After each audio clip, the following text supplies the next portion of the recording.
Welcome to the 2-Month Review, the weekly podcast from Open Letter and 3%, in which we take a single book, break it down bit by bit, section by section, read it, analyze it, joke about it, talk about it, so on and so forth. I'm Chad Post from Open Letter Books, and I'm joined as always by Brian Wood. Morning, Chad. It's real early morning for you out there in Utah. Oh yeah, I've got my super sexy morning voice today. So. Hey everybody. That'll play well. Yeah. You're like a smooth rock radio DJ. All right, all the hits today coming at you. I should read off the list of names that are in this section. I've been asking people like to pick to give us the name of all of our guests have been giving us their description of what they think one of these authors was. We've got a smooth ballad from Maria Quall coming at you. I don't think hers are smooth, man. She's like jagged little pill sort of action. There's a lot of great names in this section. I'm sure we can get to it at some point, but all the names are so good. There's I shouldn't say this. I doubt that he listens though. There was someone on LinkedIn who tried to befriend me or wanted to be my friend from yesterday who had the most, I'm sure he's a perfectly nice guy, but he had the most Anton Volodine name I have ever seen in my life. His name is Kirill Kurvatovich, which is I was like, oh my God, it's like a character from the book. Come to life. He just got off the train. He just got off the train. He's been driving around trying to help out the second Soviet Union for a while. Why would I friend you? You're just gonna get tossed into a reactor. You're not gonna make it. He's from Russia too. Of all things, everything about this is perfect. He's it can't be real. I'm sure this is a perfectly nice guy. Sure, he's lovely, but in some ways I feel like he's not a real person. And if we haven't picked up by now, we are in the middle of reading Radiant Terminus by Anton Volodine. Today we're talking about section, it's in part 3, Amok, chapter 17, 18, and 19. And before, actually, I don't know if this is best to say now or to use in the middle, but I think I'm going to say it now to set this up, because we're not doing our little games because we don't have a guest, because Tom Flynn's behind. So we can make fun of Tom Flynn for a few minutes if we want to. Of course he failed. Good God. I thought it would be funny to play the game of what does this post-exotic name remind you of, and then just describe Tom. Yeah. But then that felt sort of mean. I don't even know why Chicago calls itself second city. It's not even third city. You don't even get a bronze medal. You get fourth. You get nothing. And all of a sudden our ratings die. Isn't Chicago one of those love or hate cities? People either love Chicago or they're like, screw that place. There's no in between, which I like, which I really appreciate about that. I like things like that. Yeah. There's no gray area. You either love Chicago or you hate it. I like Chicago as a city. I hate the Cubs. These two things are very difficult for me to separate. So then you hate Chicago. I suppose I do. Yeah. That's not true. I really do like being there. Who cares? Anyways, so I've also been recounting my weird Anton Volodine inflected dreams that happen every week like clockwork. And this week I read chapter 16 and 17, which we'll talk about in a second, or 17 and 18, I mean. And then that night, this was on Monday, I went to bed and I had a dream in which I was part of the Avengers. This is absolutely amazing. So I think I might have been a Spider-Man, but I'm not entirely sure. What was your power? I could shoot like a crushing pessimism. Yeah. That plan's not going to work. That's a stupid plan. You know that, right? Stop it, Chad. We're trying to be positive here. Yeah, it's kind of dumb. It's all dumb. Burn it all. That would be your superpower. Captain Pessimist or I don't know, whatever. That would be, yeah, fair enough. But I think I really like to refer to it as realist. Sure. Realist. But at the beginning, there's a bunch of us. There's like Captain Marvel. I was maybe a Spider-Man or something. There's another Spider-Man, a couple other people. We all shot into space, and then we came down for no reason I can discern at all. We came back through time to 9/11, and our goal of our mission. Oh, Nick Fury was there too, and Nick Fury told us that our goal of the mission was to shoot down the planes that were going to hit the World Trade Center to prevent 9/11. And initially, we started shooting down these planes. And he's like, no, those aren't the real planes. You're seeing planes from the future. The real planes haven't arrived yet. And the real plane came in to hit the World Trade Center, and I was shooting at it and not doing anything. And Captain Marvel just like blasted it, and it just exploded. And we're like, yeah, we saved 9/11. And it's like, wait a second, we fucking murdered like all these people on this plane. No, because straight murdered them. And no, then you didn't murder anybody because those were drones. And then this huge ship falls down, and Thanos comes out. And Jason Mantzoukas was playing one of the characters from How Did This Get Made and The Good Place and numerous other things. And Jason Mantzoukas is like, Thanos, why are you always here? Jesus Christ, leave us alone, Thanos. You don't have to come bother Earth constantly with your stuff. And then I woke up. I could totally hear that voice of his. Yeah, that's a. I can't imitate him, but it's exactly that. And it's it was. I guess the closest thing I had to a Volodine dream was so my daughter's 4, and she went on our patio, and then she climbed up to the top of the railing, was just standing on it with her arms out, like balancing. And I was freaking out, and I ran, and I grabbed her by her shirt, by her shoulders, and like she got mad at me for pulling her back from like the precipice. So you had a dream about being a good father. I had a dream about literally murdering human beings. Yeah, no, but like it was like I woke up, like my heart was just like I was so freaked out when I woke up from it. Like, oh my God, my daughter almost died. She almost fell into the pit. Yeah, well, not even a pit, just like she was like on the edge of like just I don't know what was on the other side of our balcony, but she was like standing on it and like liking it, and then like I didn't want her being there. So yeah, that was my Volodine dream. Nice. So as we talk about the first 2 sections, I think our dream will make a little bit of sense within that context, weirdly. But so the first one that we have as 17 is basically like this in this chapter in Muck. The last what led up to here is Kronauer's at Radiant Terminus. Ilyushenko and Vasilisa have arrived there because they took Vasilisa to like Solovyei, the big bad of Radiant Terminus, was going to revive her and give her as a wife to the husband of his youngest daughter, Samiya, because he doesn't want them to be married. So that's pretty fucked up. And Ilyushenko is also there, tried to get into the Radiant Terminus with this train that never ended, that seems to be part of Solovyei's overall dreams, and that everyone's like a pawn. Kronauer, who is one of the 3 at the beginning of these 3 were trying to help each other out. He's been in Radiant Terminus for a while. It's been told that Vasilisa and Ilyushenko had vanished. It doesn't know that they're there, and doesn't know that Vasilisa in particular is there at Radiant Terminus. Now, the last chapter, things started to break down after this attack from the train of people trying to get in and trying to get to Radiant Terminus. They were shot. A bunch of people are shot. The train bolted and left all their dead bodies laying around. And then in the first chapter of Amok, we get a bunch of three poems, 3 of the poems from Solovyei that like wreck everyone's world and give everyone like uncomfortable nightmares and are horrible things. And they play over and over and over again. And it was a nightmarish night, but not just for Kronauer. Now in 17, we get this sort of like next, like the flip side of that, in which Samiya, the daughter of Solovyei, whose husband is going to be getting this replacement wife, I guess. She follows him, sees what they're doing, sees that her dad's trying to revive Vasilisa to give to do something to do horrible things to, and she just flips her shit and becomes like some sort of crazy. She goes like Captain Marvel. She Captain Marvel.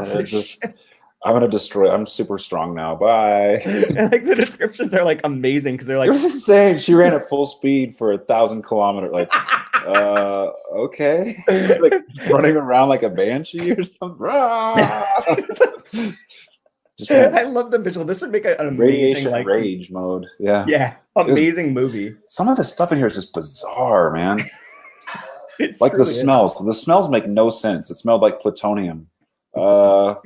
Well, I've never smelled plutonium, but I guess There's the smells show up in all of his books. They're always like super detailed and strange, and it's like a very, very smelly book for sure. things ooze a lot. There's a lot of Yeah. like detritus and oozing.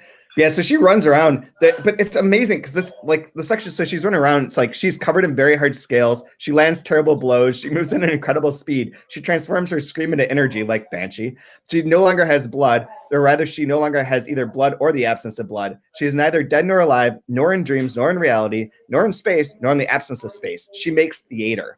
And it keeps repeating that she makes theater line. Yeah, I underlined all that. Me too. She makes wind, she makes theater, she makes black sky, she makes four black heavens, and she like fucks up everyone. And then she gets pissed and attacks her dad and shoves a metal bar through his eye, which is good stuff too. And then she disappears and is silent. So in contrast to like Solovyei using all these words and like these poems of his from the Black Cylinders that play and like infect everyone and like cause them undue harm and like insane things, she's like much more the opposite, where it's very physically described as like becoming like a quasi super powered being and just literally wrecking Radiant Terminus. Yeah, which I love. This is my favorite part. Yeah, this was a really great chapter. I liked it a lot as well. I mean, like, stuff actually happens in it, and then there's I just do rut. So that one made me. I just chuckled every time. You wanted to do rut with her. Do rut is maybe the best phrase ever. Yeah. Like it didn't show up before this part, but then it's in here a bunch of times in these 3 chapters, and do rut is just wonderful. So like, I didn't maybe catch this correctly, but so was it from the book Bari, Son of Kazan? Mm-hmm. The only book by James Oliver Curwood. Yep. That didn't get liquidated. And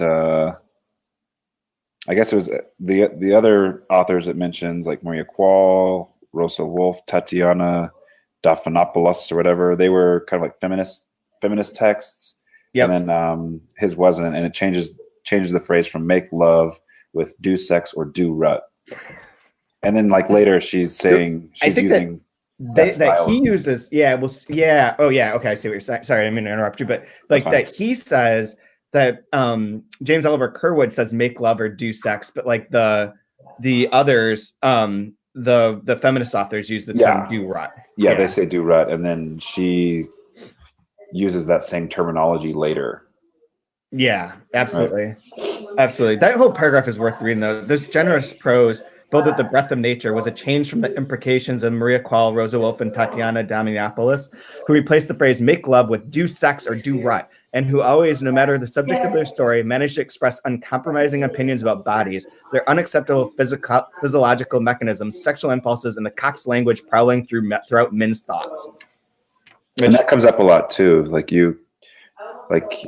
He tried to suppress the Cox language, or you see that a lot throughout it. Yeah, and it's been referenced earlier with the Maria Quall and that Kronauer is like trying not to do the Cox language. But that's another like just funny.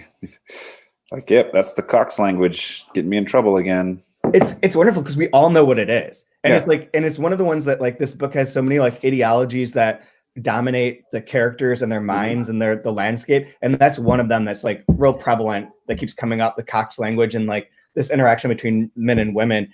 I like it too because with thinking about Cox language and then changing sex to do rut, which is very animalistic, right? Like I think rutting is a term that's basically saved for like, you know, future farmers of America or something like. I was gonna say like rutting, or right? Yeah. And so it turns like men's desires into this very primal animalistic thing, and that makes sense why they're like, don't harm us, don't hurt us, you're going to try to, you know, like the men are like animals in this decayed state of affairs, and the way all the language keeps repeating that, so it works really well. Yeah, it really does go back to like one of the things I forget which episode it was we talked about this, but that one of the fundamental questions in the book seems to be that after ideologies and like society is broken down, we're left with like that primal instinct, and that without having some sense of beliefs or some way of interpreting the world, then human beings don't come together right. They come together as like violence, or it's dangerous, it's treacherous, and it's only within these systems like the socialist camp system in which they can be like, yes, we can be a community now. But then that's opposed by Solovyei and the Cox language and capitalism and fascism, where it's like, this is my way of interpreting the world, and within that, it's violent and dangerous. And there's also to a theme of like a vulgar display of power and aggression, right? The way like Solovyei is mind raping you, without and the way which when she kills him, she takes like a phallic thing, like a metal rod, and just shoves it through his face, right? Like, into his brain. Like I literally just fucked your head, boom, like, physically. And like you keep seeing that happening as well, where there's just, I guess it just comes back to power and being aggressive with power. Yeah, absolutely. Like, and male power. There was something else in this. Where was it? This came up to me. Just real quick though, the next page on 256, I thought like perfectly things that guests have been talking about, we've been talking about throughout in the theme. Like this really just nailed it home. The first full sentence there that says nobody on page 256.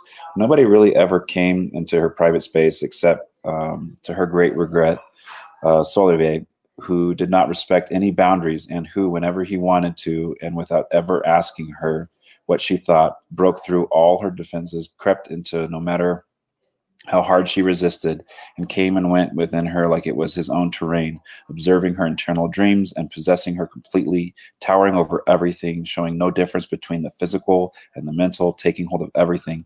Then without warning or discussion, having gotten what he wanted, he left. Like, it's just that total like dictator, like I can do whatever I want when I want. I don't care. Like that godlike like umbrella he has over everything. So back to like when I first described this book to you, and I said it was like Jessica Jones, but sure, like yeah, Russia, you're right. We have the Purple Man, and then Samira becomes like a Jessica Jones like character. Yeah, she like toughens up and gets all badass. Not enough whiskey, but sure. And I think we may have been really close to catching some of the earlier, threads that Volodine put through here, where, what if this is just, we're in somebody's dream? Like it's mentioned several times, right? Like we're just characters for this person's mad fantasy. These people are like very self-aware. They have no control, and like they're not alive and they're not dead. Like we're just suspended in this weird space, and we're in someone's nightmare. There was so I finished reading The Incompletes by Sergio Shafek last night, and this and the Shafek book has a bit about this. It'd be too hard for me to describe right now, but it talks a lot about like feeling like there's something else in control and that you're sort of incomplete except when like an author puts your characters in contact with each other within spaces, and that they're sort of being directed. And this had that feeling too. But when I finished this last night, I thought, wouldn't it be funny if Solovyei was in everyone else's dream, that he's not real, and that this is what our nightmares are, is creating that sort of being, is like what the base instinct of the characters becomes, is that they can't live without that. They need someone torturing them in this way, and that it's all backwards. That would blow your mind. Yeah.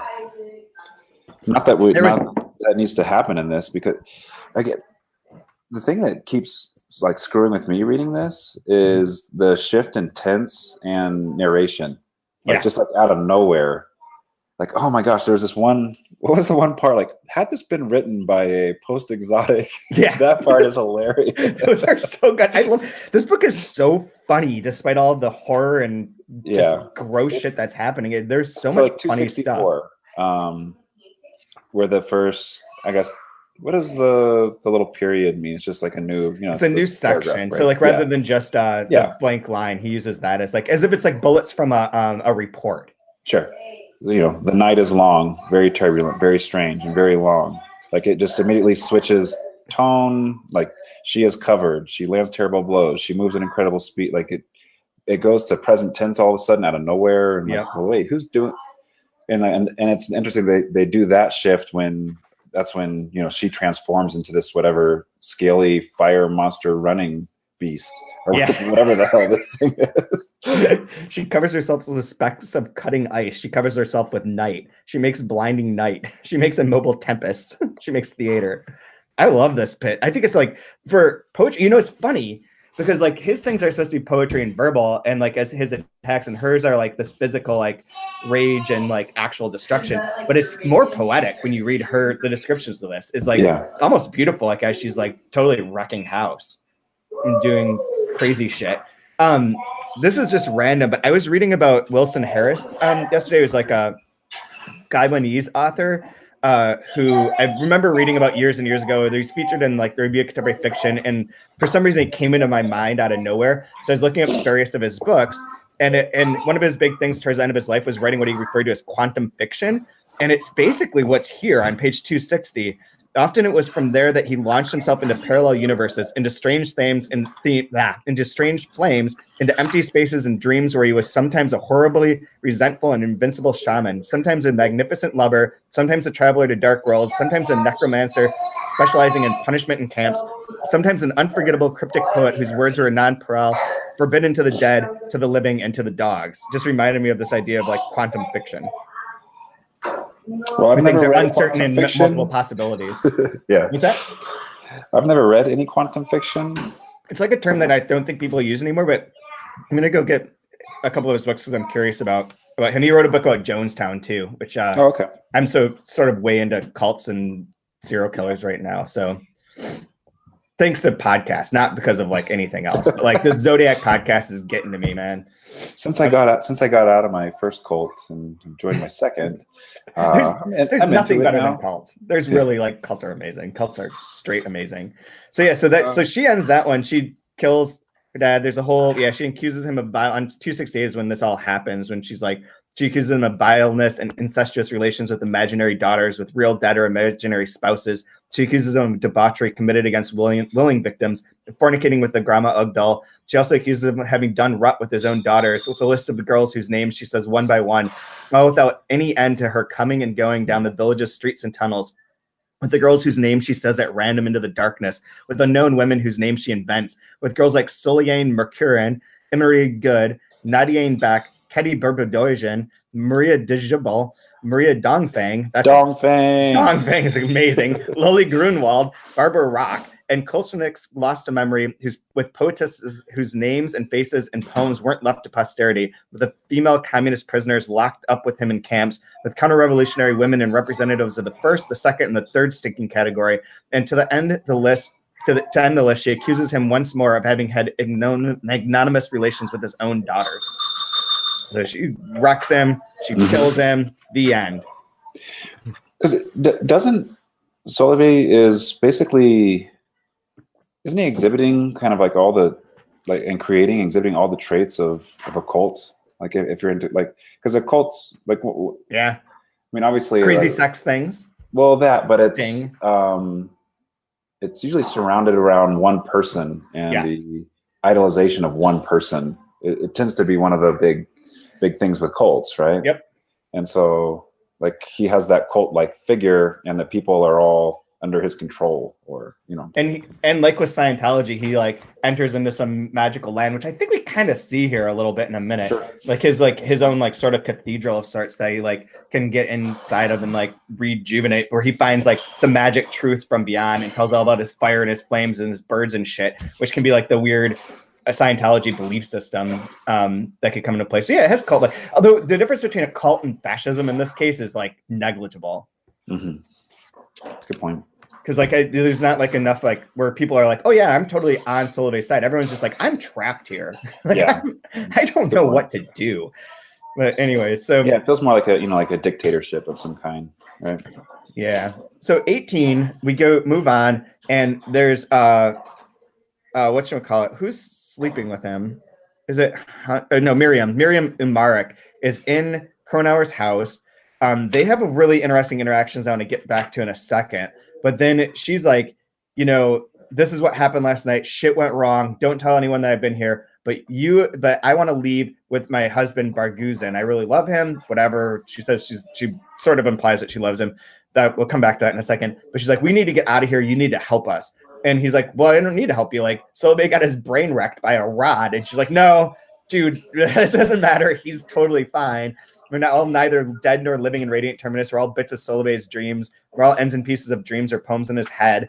And so then I like when she goes, it looks like a normal place, but it's not. And he's like, I never thought this was a normal place. That's my favorite line of all. Because the first thing I underlined that shit. before I got to the one underneath it, because I'm like, no, there's nothing normal about this place at all. He's like, I never thought this was normal. Like, oh yeah, you just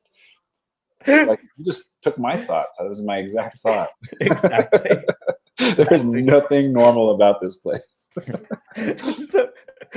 So then this is where then at the last moment of 281 where Kronauer decides that, let's just read this part because this is it. Kronauer conceded that of all those in the village, he might be in a better position than the others to murder Solovyei, and he admitted that as a soldier, inflicting death upon an enemy of the people was his line of work, adding that he personally hated this shamanistic brute who kept the radiant Terminus coats under his magical thumb, but pointing out that he didn't have an objective reason to carry out the act. He preferred that the sanction be decided by an extraordinary commission rather than imposed by an isolated individual who could later be reproached for having acted upon private motives unworthy of a proletarian revolutionary, which is why he recommended putting together a popular tribunal in which the daughters and his sons-in-laws of Solovyei would sit as judges, with the grandma Ugdal playing the role of lawyer, accomplice to the accused, and, for example, with one-armed Abaziah in the role of the poor and indigenous masses. It's like, yeah, you're probably right. I probably should kill him, but like, I don't know, man. Like, we should. Can we get a committee? Maybe there could be a special committee, and then a council, and then from the council, and then a council on that committee, and then maybe we could have some hearings. And like, no, we need assassination. We need to just get rid of Solovyei. Trapped by Cox language. Oh yeah, the last part he gets trapped. See, that part's very. Language. I didn't read that as being very funny. First off, but when you read it now, like that's a very funny paragraph. It's like that's how this book, like, it takes a thing, but then because of, I feel like it is because I keep reiterating this, but like because of the frame that they used for interpreting the world gets planted on this, that it becomes absurd and funny. So it starts off so normal, like, yeah, you know, I'm probably the one that could kill him. Best I'm fucking army and soldier. Killing is my sort of duty. But then it's like, but you know, that would go against my communist beliefs. And within the communist beliefs, we should do this, this, and this. And they would, I don't want to be a counter-revolutionary. And it becomes absurd and funny because he's trapped by that language and by that point. And that's sort of like the next part that's not funny, but does that as well is the next paragraph on 282, where he's watching her. Without turning towards her, Kronauer made out in the grayness her attractive curves frequently shaken by barely perceptible waves. She'd set her wig back in place, and dark and full, shining silky, her hair flowed once again to her waist with delightful naturalness. Kronauer's hands imagined touching them, the movements that they would make in this gently rustling mass, its playful scattering, while they rubbed just past the hair, this rubbing that would result in possessing the skin, the flesh, the body of this woman, the male achievement of what the Cox language dictated, what the Cox language had ordered since time immemorial. He meandered on the subject for 7 or 8 seconds, and then he put an end to his reverie. At least he forced himself to block, to suppress, and to repress the animalistic suggestions that invaded his head, and beyond his head, the muscle fibers and nerve endings that anticipated his touching, his squeezing, his rubbing. So, like, again, like the language or that part just takes over, and he's trapped within the Cox language. Yeah, this part. So, but yeah, the thing that I thought was most interesting about this section was where they almost like, where she's like. They wake up and like she's nice to him and they're like having a nice normal interaction, and even like when she's like don't think in the Cox language, he's like, I'm not made of stone. She's like, of course not, your heart is iron, and like smiles at him like with like almost like a lewd joke. It's like the first time in a long time in this book in which two people had like a kind of nice interaction where they weren't. Everything's been so just like survival and dreary and yeah, and like it's like a good playful. There's like a playfulness there and like a non-judgmental playfulness. And she's like, her smile is an open one, not even flirtatious, friendly in a certain way. Then this moment of gentleness disappeared. Miriam Umarek's mouth became serious again. But for a moment it breaks through and nobody judges. Yeah. He's not trapped by the Cox language. He is hard. Yeah. That was great. But yeah, they want to get out and they want him to make that happen. I like on the other part, we kind of just shows again his Volodine kind of shows his range as a writer and his way of infusing humor on 288. About halfway down. So the scene happened without positive heroes and without the cinematic participation of the smiling faces of miners or anonymous detachments of steelworkers in helmets, without the flag of the working classes waving proudly above the Cossacks, without calls for supplementary sacrifices, and without inevitable final discourses of party cadets come back from the front with a medal and one less leg. We apologize in advance. Like, So you're not going to get the kind of scene you think you're going to get. Sorry. Absolutely not. And yeah, so moving into 19, this is a chapter in which they have to go dispose of everything into the core. So they're going to open up the core, and Grandma Ugdal is going to tell them what needs to be thrown in there. She's going to speak to the core. But it's like ceremonial, right? It's like this big ceremonial thing. It's like the ritual of sorts. Yeah. And like, I don't know why they have to feed the core, but they have to keep the core happy because it's keeping them alive. Yeah, because even with it, we see more where Grandma Ugdal has like this almost like a medicine woman type of, like that kind of trope, right? Yeah. Where, you know, like she has like a source, like a wise elder sorceress type of role where she has to speak something before they open the lid and give it thanks and praise and whatever, and people follow her orders and whatever the ritual has to be. Like it's like it's her and it's Solovyei, like it's those two, right? Yeah, exactly. And if this is like if you put it up in a male female like characteristics or whatever, she's nurturing the core that keeps them alive, and he's like raping everyone. And he's taking the power of it and using it for his own. Yeah, absolutely. Like, and that comes up a little bit in here when she's like, couldn't throw away the cylinders. And she's like, I'm going to throw away all these cylinders, and then can't. So what do you think was up with the milking machine? That's mentioned a couple times, right? I know. I wasn't sure. And so basically that got tossed in there too, right? Yeah, and it goes down it looks like a animal. Oh, you know what? Maybe the milking machine would be maybe something that's like another form of sustenance. Like if you had a milking machine, you would be able to milk cows theoretically and create food for yourself. But by getting rid of that, they're still entirely dependent upon the core and upon Solovyei. Yeah, or it could be people. Like there's that creepy part of. Did you watch Mad Max Fury Road? No. So they're all irradiate, like the people are all like decayed and irradiated, all jacked up and stuff because of the nuclear fallout. And they have like this harem of women in this one room. They're just huge, like grotesque beings, and they're all pale with hair falling out, and they're all hooked up to milking machines. Oof. And it's like filling up this giant like carboy of milk, and like the leader of the whole group is drinking the milk of all these women, and like so there's all these weird milking machines and tubes, and it reminded me of that quite a bit. Wow. Yeah. That seems very but just the image of like this large, powerful individual, and he's literally like sucking the milk from all the people.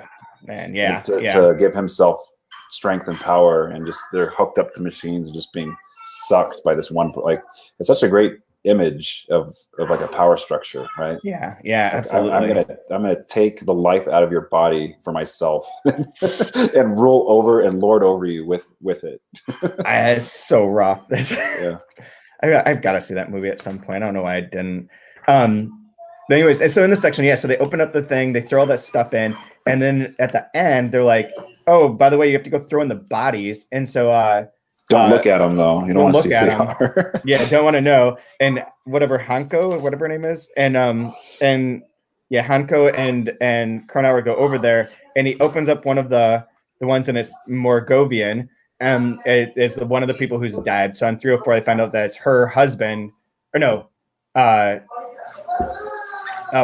Samira's husband is dead, is one of the people there, and the other is Vasilisa. So like they're they're both gone. Didn't see and then that coming. Yeah. So Vasilisa's dead, and Kronauer finds it, and that's when Kronauer's like, "Fuck this," and he's out. That was his girlfriend, right? Well, they were really like, remember the three of them were traveling. Ilyushenko, Vasilisa, and Kronauer were traveling together, and they were like, we don't want to have sex because that'll make everything weird. So we're all like brother, sister. And that's where it keeps coming back to like, people are like, was that your wife? And he's like, not really. And they're like, well, it must've been your mom or like your daughter. And he's like, no, it's not my daughter or my wife. And they're like, I don't understand that. That doesn't make Well, any you guys sense. can't actually just be friends. There's no such thing as a platonic relationship between We've all seen When Harry Met Sally here in Radiant Terminus. It's like it's a Thursday night movie session is When Harry Met Sally. But well, no, and if you think that's a beautiful echo to the beginning, right? Because we're invited into this world with him trying to do everything he can to help her survive, right? yeah. And so what's going to push him to this next? Hold on one sec. You can. In that for a second there. Yeah, was gonna. Yeah, so he's there. So he's there hoping to save her. That's why he went to Radiant Terminus, was to get supplies to bring back to her as she was dying out by the train. Yeah, and I think what's going to propel him into, like, if we're doing act structures, like Act 3 is discovering the death of her, like throwing her into that core is like, all right, I'm ready to kill. Let's kill some. Let's burn this place down. I'm ready. Yep, and that's a very like deft move by Volodine to set that up, and kind of let us forget about it, and then like reintroduce it, and like, all right, the character's ready to be pushed. Like it makes sense. It's a really really good move. The structure is really nice, where it has like the Kronauer goes in as like a hero's journey, and then you have the train people come, and Vasilisa gets reintroduced, and now things are just like breaking down in like that middle section of like a Shakespeare play or a Kathy Acker book, in which all of it is just happening. But that part where he throws her in, and then it becomes like he gives up on this whole idea of like a special counsel. As for his hands, they only move for one thing: to strangle the first person to get in their way, and if that wasn't enough to calm them, to strangle anyone. Strangle one by one each of Solovyei's creations living in the Levinadovo, whether they were accomplices, willing victims, or strange living dead. To strangle them, hurt them, undo them, and then, in one way or another, to do away with Solovyei and with Radiant Terminus. This was what Kronauer had become in a few seconds: a man gripped, filled completely with loathing, with the hope of criminal retaliation, with night. So that's... Okie dokie. On. He's gonna superhero up. Yeah, this was a great section, man. This is a lot of fun. It really was. This one is like, it was very strong to hit these three like running and like, because they are very action packed, and everything that's been built sort of makes sense. And we're almost to like the fourth. I think we finished the third part and get into the fourth part next. So we're getting to that point where it's all coming done. And then the ending part is when, so they put on one of the things, and it has another one of what's his name, Solovyei's poems or whatever. And this one is weird because it does have in the middle that it's like sort of describing, like I was saying, like his thing about maybe he is like sort of a cult leader or whatever, and can go and find like extra knowledge or whatever his like religious cultish beliefs are. And this is where he's in the it almost seems like he's in the core, like where there's like all the smoke, there's all the flames, all that stuff. And then he had suspected that his daughter was in danger somewhere in the universe. One of his numerous unique daughters and unique wives born from unknown mothers and submitting to him.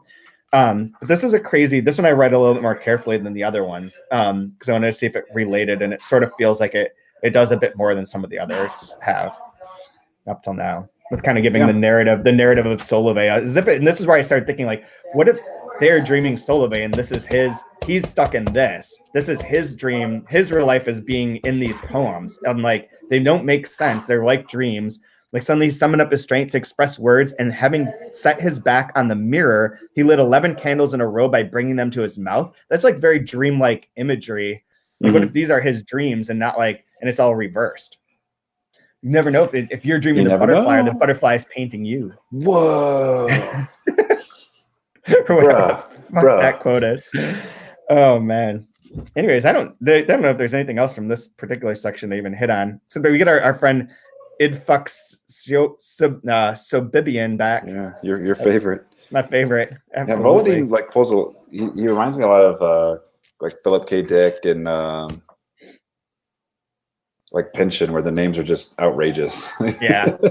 Like, and you always get first and last names of everybody, and it's always like just a strange, it's true, strange name. I love that his like don't have any like they don't fit a place. Yeah, that's what I've always liked, is that they don't feel like they're some of them seem like Soviet or Slavic, some of them seem almost French, but they're not like. And then there's like German names like Schmidt and and Idfuck. And then there's like the one that was like somewhere when she was reading off the names of everyone who's been like abused Barbara by Rock. Like, Barbara Rock. It was like the most American sounding name ever. Yeah. There's like a little hint in here, like on 249, where like we're telling the story of what's his name? Who is it telling? It's telling Idfuck's story, I believe. That's another one that just kind of comes out of nowhere. Yeah, I kept thinking, who is this dude? Like, I'm not sure what I trust at this point. It'll come full circle. Whatever. Just hang on to it. We'll learn about it. Absolutely. But that was great. So Idfuck's going to turn and help Kronauer, because he's like, it's 2,000 meters to hell. Down in the cores are throwing things in. He's like, man, it's a long drop. And Idfuck's like, that ain't hell. Hell is here, dude. Like, hell is on the surface. And then my favorite part is when it's telling like his history, where he's like gets abandoned or whatever. Matthias Boy Krieger. It's more that we're within a dream that we can't understand the mechanisms of. We're inside and we don't have any way of getting out. Yeah. Like these folks, like, yeah, they have like some sort of awareness. Like even at the end of 297, this will be my favorite line. I'll do this for my favorite line just to wrap it up. We're in a dream, Matthias Boyle concluded. He does to us whatever he wants. So it's like this, like somehow they're a little more self-aware. It seems like, because they're very forthright with like, dude, we're in hell, we're in a dream, we're in a, something's wrong here. So maybe that self-awareness is gonna, help Kronauer and whatever his mission's going to be or whatever. But yeah, and Idfuck's one of the ones from the train, and this is where Matthias is telling him this on the train, because Matthias is the storyteller guy, and like I love the part that comes right after that too. So like he does whatever he wants. He says, "Who's he?" Idfuck's Sobubian said, "We don't know," said Numak Asheria, "but we do know that he does with us whatever he wants. We're in his hell. We're put here, and we have no way of getting out." Yep. So yeah, I'll say that my favorite line is probably the part where like, so back in his story too, he's like freed it and he's sold to nomads immediately and given to one of their old women.